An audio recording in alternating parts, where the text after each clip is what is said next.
My name is Carlos Valenzuela. I'm 38 years old, and I'm a community artist here in Tucson, Arizona. My artistic career as a public artist kind of started by accident. I left home pretty young and dropped out of high school. And in Los Angeles, the people who kind of took me under their wing were some of the local artists from the neighborhood where I lived. I lived in a place called Pico Union and MacArthur Park, just west of downtown Los Angeles. The Otis School of Design was located there at the time, and so I was surrounded by a lot of art, a lot of public art, and of course a lot of the Chicano murals in Los Angeles that it's famous for. A lot of those had a tremendous visual impact on me growing up. When I moved to Tucson in the early 90s, late 80s, early 90s, I became friends with some community artists here, Alex Garza and Martin Moreno and a lady named Linda Hayworth. And basically they became my mentors. I don't have any academic artistic training except for a semester of basic design that I took at Pima College many years ago. Most of my training has come about as a result of mentoring, of apprenticeship with a number of artists, and so I sort of try to work in the same tradition of mentoring. Like a lot of artists that I was around at the time that were my age, I started painting murals traditionally, the Chicano tradition of community art. There's a big difference between being a community artist and a gallery artist. And just because of my background, my upbringing, the neighborhoods that I grew up in, my culture, all of these things steered me in the direction of being a public artist. What that meant was working with the community to create art in their own community, in their own environment. And usually that kind of artwork involves telling a story. It's narrative. It's a narrative of their history, of their language, of their culture, and it's relevant to wherever I may be working at the time. We began painting, but when in Arizona, especially in southern Arizona, because of the weather, because of the climate, because of the extreme heat and cold, a painted mural has a very limited lifespan. A lot of resources were invested into creating painted murals, and because of the weather, they deteriorated pretty fast. They started to deteriorate after the second year noticeably. So one of my teachers, Alex Garza, who's from Chicago, asked me if I was interested in exploring mosaic techniques and working with ceramics and glass and tile. This had the advantage of, number one, durability.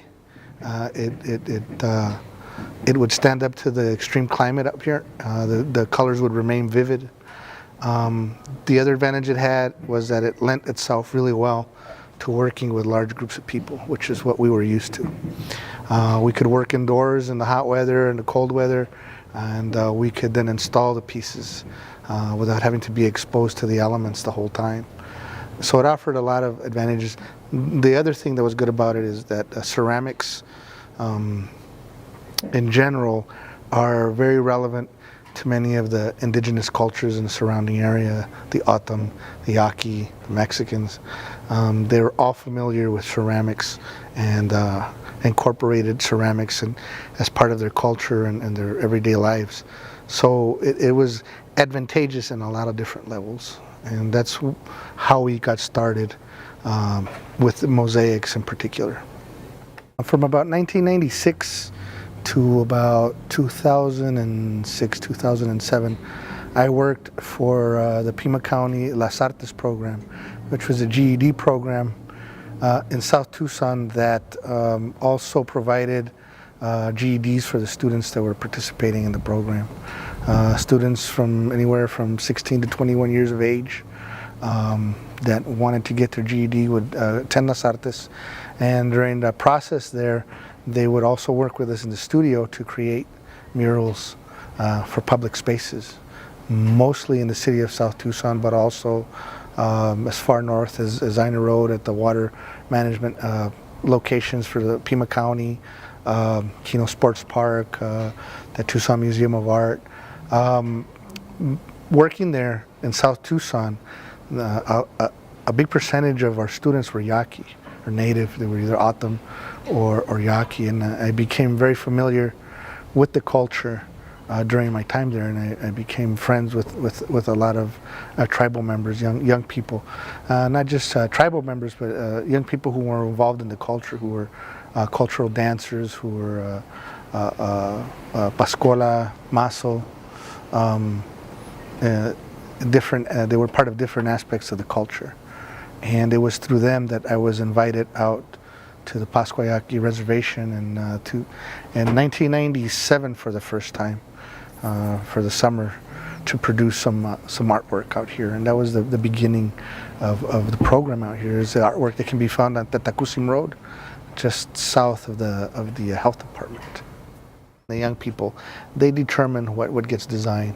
They consult with the elders, and then they bring that information down to me, and they are really my consultants and designers.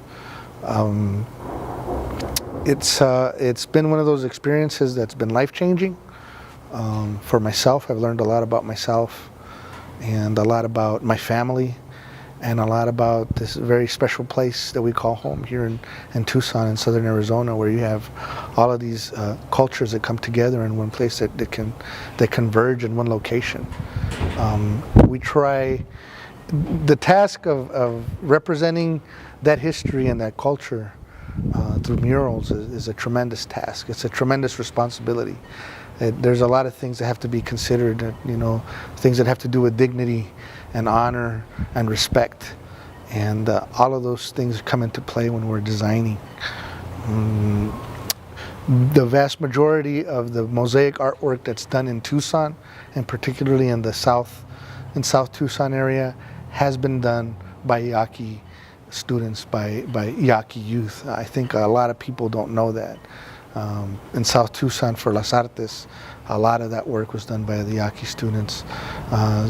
Certainly here on the reservation, it's completely run by youth. And that's remarkable, because Tucson is really becoming a destination point for people who appreciate the art form, who are familiar with it, that come from places like the former Soviet Union, Japan, South America. They know about what's going on in these communities, and that's quite remarkable. And myself, my only role is facilitating design. I am the teacher. I teach the kids technique. I teach them work skills, how to use the tools, that sort of thing.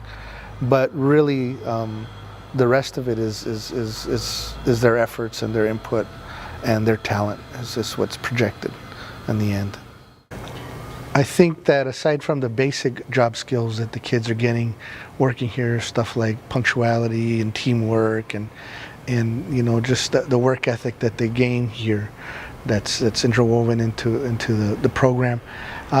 Just because of the nature of the work that they're doing, it's place in the community.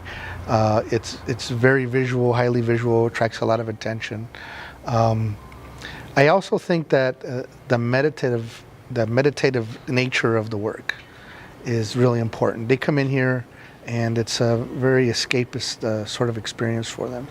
It's labor intense, so they're concentrating on it intensely, and I think that really offers them a space to just relax and kind of get away from things for a while, and it offers an opportunity that they may not get anywhere else, which is an opportunity to sit and contemplate kind of what's going on in their lives. And as part of job training, I think that's real important. It puts them in a different state of mind, and they're more receptive and a lot more calm. I think when they come in here, they feel safe.